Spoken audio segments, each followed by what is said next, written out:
Hey friends, it's Matt Winsenreed with Cooper Spransey Realty. Say, I wanted to put a little something together for you guys. I've done a lot of foreclosures this summer, and I know a lot of people are interested in getting a good deal. And there's some good deals out there right now, and it sounds like the way things are going, there's going to be a lot more foreclosures and short sales coming up here in the near future. So I wanted to at least put something together for those of you looking to buy something here in the near future and want to get a good deal on it. There are a few key tips that I want to let you guys know about as far as being able to set yourself up right and being able to purchase that foreclosure. So I'll go through it with you guys real quick. Feel free to call me or email me with any specific questions you guys have on any of this stuff. If you'd like me to explain it in a little bit more detail, or obviously if you want to go out and look at some homes or have any friends or family members, coworkers looking to buy. You can reach me on my website, which is mymadisonhomefinder.com, or else you can check out my blog at mattsmadisonrealestateblog.blogspot.com. You can reach me via phone at 608-443-7074, and the contact information here is in this slideshow I put together for everybody. So let's take a peek at it. Foreclosures: 3 key tips to getting a great deal. Now, first key tip is you need to be able to wait. In real estate, they say location, location, location is a key, but when you're buying a foreclosure, timing is everything. So if you can set yourself up right by being in a month-to-month lease, or let's say you're about to sign a lease with an apartment, maybe you can see if there's any way you can get a home buying clause thrown into it. I know there's some places around town that do have a home buying clause in the contract itself, so you might want to take a peek at it or ask somebody if that's in your current contract. Basically, that means you can get out of the contract early if you're going to purchase a home. Or if you're in a situation where you can stay with some friends or family and it's not going to be too much of an inconvenience for them or for yourself, doing that for a couple months might be a great opportunity for you, so you can nab up a great deal. You know, that hot deal might come up tomorrow, it could come up next week, and it could close within 21 days or it could close in 3 months. So you just want to set yourself up right. So being able to wait is going to be key. The next big tip, the second tip here, is being able to act quick. So it's kind of contradictory to the first tip, but you need to be able to act quick, and that's why you need to set yourself right with having a month-to-month lease or staying with friends or whatever the scenario is, because unfortunately, you're not the only one looking for a great deal when you're out there.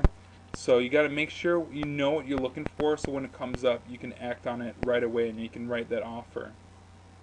You also want to make sure that you're pre-approved with the bank or have a letter in hand of your proof of funds. So if we're going to write an offer, banks want to see that you are a strong buyer and you've talked to somebody about being able to get a loan. So make sure you either have that or you have a pre-approval letter, or maybe a bank statement or something showing that you have the funds to pay for it cash if you're going to buy something in cash. If you're going to get your foot in the door first, don't let the door get shut in your face by not having a pre-approval or a proof of funds letter. And then also make sure that all the decision makers have seen the home. So if a husband and wife situation, or maybe your parents are going to help pay for the home, or whatever the scenario is, make sure that they've seen it either in person or online, and then that they're able to sign off on it right away as well. Now, the third key here is being able to do some work. Very, very few foreclosures are in move-in ready condition. You'll come across it once in a blue moon, where you can just move on in, you won't have to do anything. But for the most part, paint, maybe replacing the carpet or the flooring, and a few new appliances are probably going to be on a minimum. Now, I've been in foreclosures where the complete kitchen has been gutted. There's no cabinets, there's no countertops, there's no appliances, there's no light fixtures. They've removed the toilet. Now, just because those things aren't there doesn't mean it's going to be a bad deal. You can still get a great value, and you might want to price out some of that stuff. What will it cost to put in a new cabinets? What will it cost to put new countertop in? To redo that bathroom, to add carpeting. So you can even do some research ahead of time, so you have an idea as to what it's going to cost to fix up some of the minimum things like paint and carpet and appliances. Craigslist is a great place to buy some appliances if you're on a budget.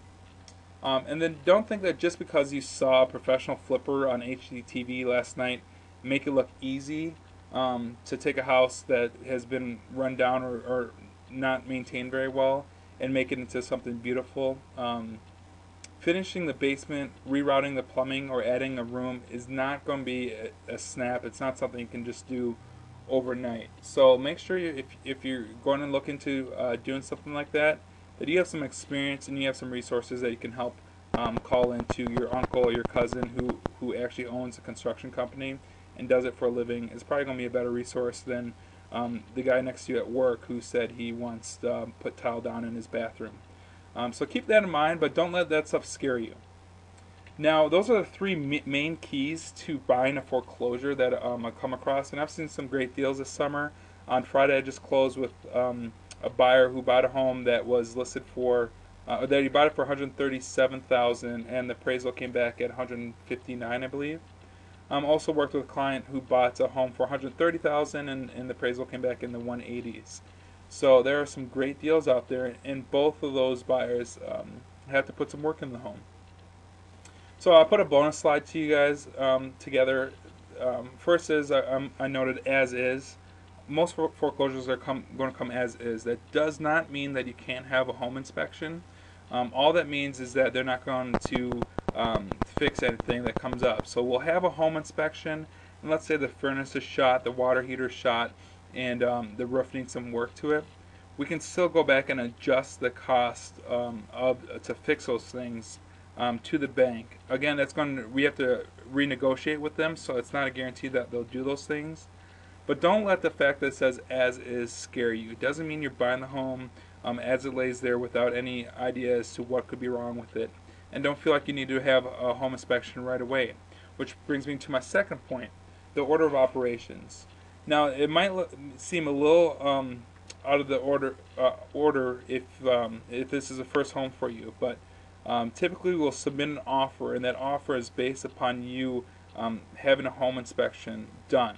So they accept the offer, and then you'll have a home inspection afterwards, and you can get out of the offer based upon anything serious coming up during the home inspection. Now, it can't just be a ding in the wall and the light fixture, light's not working or something to that effect.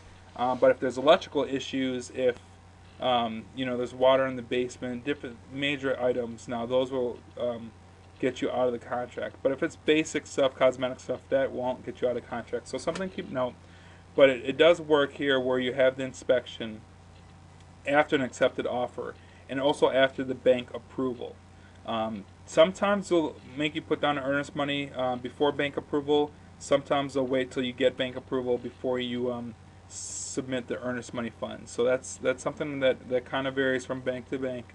But you'll have a home inspection, and then from there you'll have your financing taken care of, and we'll be able to close. And some banks are pretty quick these days. Where I've seen that we've closed within 21 days. Other banks need a little bit longer, typically 30 to 45 days. When you're buying a foreclosure, it's also good to know some of the pitfalls about getting a loan. Now, one thing is the condition of the home.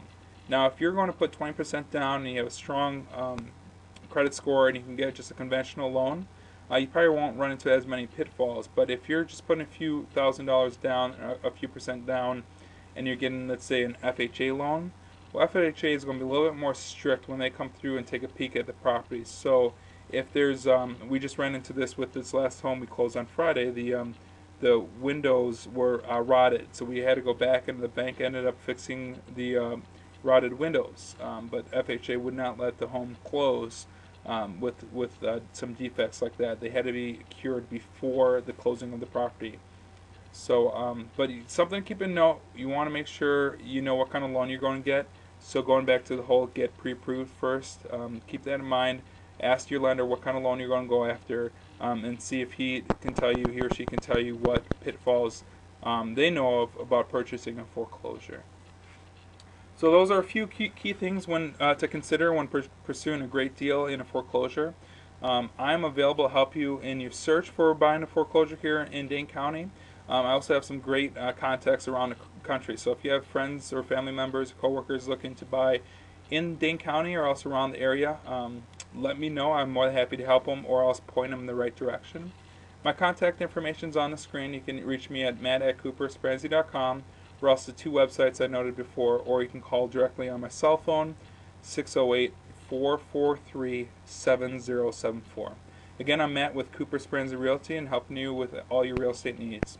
Thanks so much and take care.